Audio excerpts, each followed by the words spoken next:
အားလုံးတာလီစောပါအားလုံးမင်္ဂလာပါဒီနေ့ခါတော့မိတ်ဆွေတွေကိုပြန်ပြီးတော့မျှဝေပြမှာကတော့လိုင်းပေါ်မှာဖုန်းကြောင်နေတဲ့မိတ်ဆွေတွေများအတွက်တော်တော်လေးအဆင်ပြေမယ့်နေရာလေးတစ်ခုပါအဲ့ဒါကတော့ကျွန်တော်တို့ Messenger နှစ်ခုရဲ့ Facebook နှစ်ခုရဲ့ခွင့်သွင်းလေးကိုလုပ်ပြပေးပါမယ်တော်တော်လေးလေးမိတ်ပါတယ်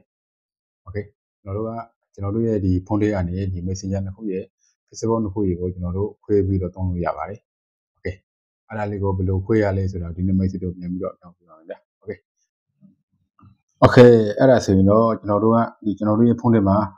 Facebook နှစ်ခုရဲ့ Messenger နှစ်ခုရဲ့ခွဲသုံးမယ်ဆိုရင်တော့ကျွန်တော်တို့ကဒီလိုမျိုးပေါ့ဗျာဒီမျိုး Facebook နှစ်ခုရဲ့ Messenger နှစ်ခုရဲ့ဒီလိုမျိုးခွဲသုံးလေးတွေကိုဒီနေ့ message တွေကိုပြန်ပြီးတော့ပြောပြပါမယ်ဒါကတော့ကျွန်တော်အစမ်း message တွေလွှတ်ပြောမယ်ဆိုတဲ့ကြောင့်ဒီမှာအစမ်းလုပ်ထွက်တာပါโอเคအဲ့ဆိုရင်ကျွန်တော်တို့စလိုက်ကြအောင်โอเคအဲ့ဒါဆိုရင်တော့ message တို့ကဒီနေရာမှာမိတ်ဆွေတို့ရဲ့ Facebook setting တွေကိုကျွန်တော်မိတ်ဆွေတို့ရဲ့ဖုန်းရဲ့ setting တွေကိုဝင်ပြလိုက်ပါကျွန်တော်တို့က Facebook နှစ်ခုရဲ့ Messenger နှစ်ခုရဲ့လောက်မယ်ဆိုတဲ့အတွက်ကြောင့်မိတ်ဆွေတို့ရဲ့ဒီဖုန်းရဲ့ setting တွေကိုဝင်ပြလိုက်ပါဗျာโอเคဒီနေရာမှာမိတ်ဆွေတို့ကို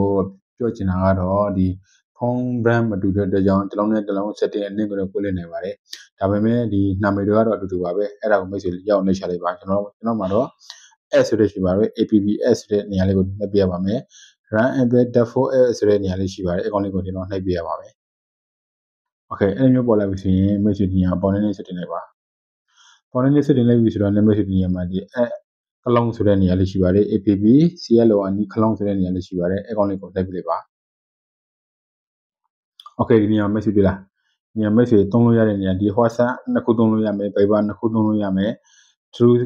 ဆိုလာနှစ်ခုသုံးလို့ရမယ် Telegram နှစ်ခုသုံးလို့ရမယ် Shopee နှစ်ခုသုံးလို့ရမယ် Pinterest နှစ်ခုသုံးလို့ရမယ် Messenger နှစ်ခုသုံးလို့ရမယ် Facebook နှစ်ခုသုံးလို့ရမယ်ဒီနေရာမှာကျွန်တော်မှာတော့ဒီလောက်ပဲပေါ်တယ်ဗျာတခြားဖုန်းတွေမှာဘယ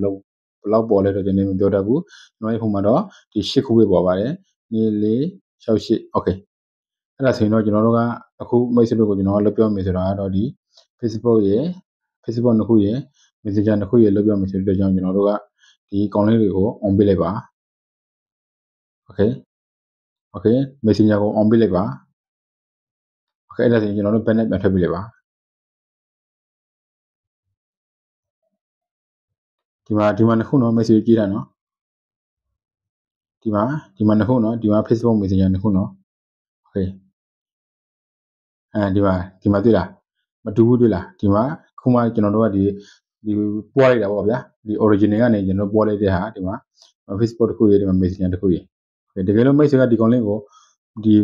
အကောက်ဖွင့်ရင်တော့ဒီကောင်လေးကိုနှိပ်ပြရပါမယ် Messenger လည်းဒီထိုင်ပါပဲကျွန်တော်တို့အကောက်မဖွင့်ပြတော့ပါဘူး message အကောက်ဖွင့်ပြီဆိုတော့ဒီမျိုးသူ Facebook ကိုနှိပ်ပြလိုက်ပါFacebook နှိပ်ပြီးရင်သူ message ကိုဒီ Facebook အကောက်ဖွင့်တဲ့အတိုင်းသူတို့ကဒီမှာ password ဒီ mobile number ရဲ့ email ရဲ့ password တွေတောင်းပါမယ် Okay တကယ်လို့ message ကဒီမှာ create new account ဖွင့်မယ်ဆိုရင်တော့ message ဒီမှာ create new account ကိုနှိပ်လိုက်ပါဒီလို message က log in ဝင်မယ်ဆိုရင်တော့ဒီမှာ mobile number သို့မဟုတ် email ထည့်ပါဒီမှာပြီးရင် message ဖွင့်ထားခဲ့တဲ့ password ကိုရေးထည့်လိုက်ပါပြီးရင်ဒီမှာဒီ log in ကိုဝင်ပြီးလိုက်ပါအဲ့ဒါဆိုရင်ရပါပြီဟိုကျွန်တော်တို့မဖွင့်ပြတော့ပါဘူး message တို့တကယ်လို့လုပ်ရင်တော့အဲ့လိုမျိုးဖွင့်ပြပါ Okay ပြီးရင်ဒီကောင်လေးကိုတကယ်လို့ message ကမကြိုက်ဘူးဆိုရင်လည်းကျွန်တော်တို့ကပြန်ပြီးတော့ဖျောက်ပြလို့ရပါတယ်ဒီကောင်လေးကိုတကယ်လို့မကြိုက်ဘူးဆိုရင်ကျွန်တော်တို့ဒီကောင်လေးပြန်ပြီးတော့ဖျောက်ပြလို့ရပါတယ် Okay အဲ့ဒါဆိုရင်တော့ message ရဲ့ဖုန်း setting လေးကိုပြန်ဝင်ပြလိုက်ပါ Okay ပြီးရင်ဒီ add ဆိုတဲ့နေရာလေးကိုထပ်နှိပ်ပြလိုက်ပါပြီးရင်ပေါ်နေနေ setting လိုက်ပါပေါ်နေနေ setting ပြီး message ဒီမှာ add ကလုံးဆိုတဲ့နေရာကိုထပ်နှိပ်ပြလိုက်ပါ Okay ကျွန်တော်တို့ခုနကဖွင့်ခဲ့တဲ့နေရာမှာဒီမှာဒီကောင်လေးတွေကိုကျွန်တော်တို့ကဒီကောင်လေးတွေကိုပြန်ပြီးတော့ပိတ်ပြလိုက်ပါပြီးရင် Okay ကိုနှိပ်ပြလိုက်ပါ Messenger ကိုနှိပ်လိုက်ပါ Okay ကိုနှိပ်ပြလိုက်ပါအဲ့ဒါဆိုရင်ကျွန်တော်တို့မရှိတော့ပါဘူး Okay ကျွန်တော်တို့ back နဲ့ပြန်သွားကြည့်ပါမယ် Okay ဒါကတော့ခုနကကျွန်တော်တို့ original ပါဒါကတော့ original ပါ Okay ကျွန်တော်နောက်တစ်ခုကိုလှည့်လိုက်ပါမယ်ဒီမှာမရှိတော့ဘူးလားပထမတစ်ခေါက်ဒီနားလေးမှာရှိသေးလားကျွန်တော်တို့ကပြန်ပိတ်လိုက်ပြီးတော့မရှိတော့ပါဘူး Okay ဒါကတော့ message လို့ပြောတာကဒီ Facebook နှစ်ခုရဲ့ Messenger နှစ်ခုရဲ့သုံးလေးကိုလုပ်ပြတာပါ message တို့တကယ်လို့ဒီ Facebook နှစ်ခု Messenger နှစ်ခုသုံးချင်ပြီဆိုတော့ခုနကကျွန်တော်ပြခဲ့တဲ့အတိုင်းသူ Facebook ကိုဝင်ပြီဆိုရင် Facebook ကိုနှိပ်လိုက်ပါဒီလို log in ပြီဆိုရင်ဒီမိဖုန်းနံပါတ်ရေးထည့်ပြီးတော့ password ရေးထည့်ပြီးတော့ဝင်လို့ရပါတယ် create new account ဖွင့်ပြီဆိုရင်တော့ဒီအောက်က create new account ဆိုတဲ့နေရာလေးကိုနှိပ်ပြီးတော့ message အသစ်ဖွင့်နေပါတယ် Okay အဲ့ဒါဆိုရင်တော့ message တို့အားလုံးအဆင်ပြေကြပါသေးဗျာ